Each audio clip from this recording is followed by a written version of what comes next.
Let's take a closer look at 1934's The Defense Rests.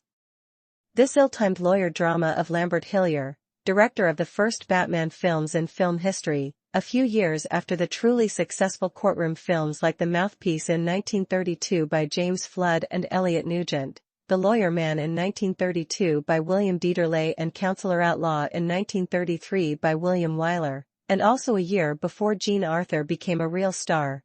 This movie was made with apparently moderate ambitions.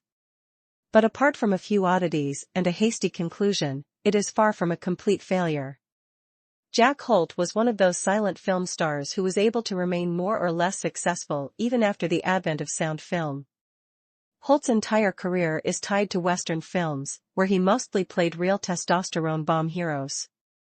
Margaret Mitchell, author of Gone with the Wind, specifically wanted the masculine actor to be given the role of Rhett Butler in the film version of her amazingly successful novel.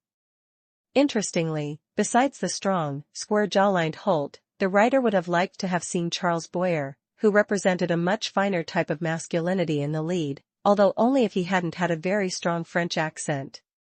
Holt was such a typical representative of this kind of heroes that Chester Gould modeled his famous comic character Dick Tracy on him, and later his portrait was carried in a parody of Tracy, Fearless Fosdick, which later inspired the popular Mad magazine.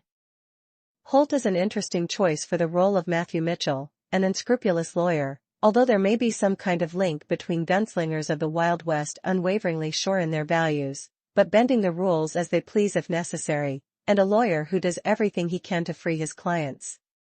Mitchell encourages false testimony, changes facts, takes advantage of the pleasing appearance of her female clients, instructs them to show their thighs, cry, do everything for the jury's sympathy. Jean Arthur's newly graduated idealist applies for a job in his office, to then tell off and threaten his employer if he doesn't get on the right track. What is this, a law office? No, an outlaw office. Then, to test them both professionally and morally, the cases of an innocent woman accused of murder and one of a child murderer go to Mitchell's office. The solution of them forces both characters to make really serious decisions. While we have no particular reason to complain, the fact is that Columbia was right thinking they wouldn't make the year's film sensation from this script. Although, despite the lower budget and the lackluster direction, the film is more artistically elaborate than what we are used to in the genre.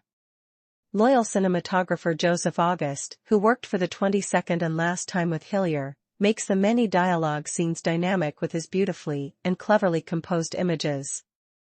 Holt is actually credible as a sly lawyer, but he can't win the unconditional sympathy of the audience in Mitchell's role. Arthur, on the other hand, is a rather unbelievable character who has her work made considerably harder by her character's illogically written motivations that are repeatedly difficult to decipher.